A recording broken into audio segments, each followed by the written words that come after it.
நானே கண்டுபிடிச்ச chicken gravy. இது என்னுடைய ஓன் ரெசிபி. சமைக்க தெரியாதவங்க கூட இந்த ரெசிபியை 10 மினிட்ஸில் சமைச்சு முடிச்சிடலாம்.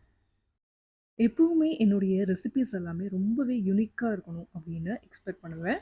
ஸோ இந்த ரெசிபியும் அதே மாதிரி தான். சிக்கன் கிரேவி தான் பண்ண போகிறோம். ஸோ அதுக்கு ஃபர்ஸ்ட்டு வந்து சின்ன வெங்காயம் 1/4 கிலோவுக்கு மேலே சின்ன சின்னதாக கட் பண்ணி வச்சுக்கோங்க. சின்ன வெங்காயம் 50% வதங்கிட்டுருக்கு. அந்த ஸ்டேஜில் இஞ்சி, பூண்டு, பட்டை, ஏலக்காய், கிராம்பு, அன்னாச்சி பூ என்னென்ன வேணுமோ அதெல்லாம் சேர்த்து அரைச்சி ஃபைன் பேஸ்ட்டாக எடுத்துக்கோங்க.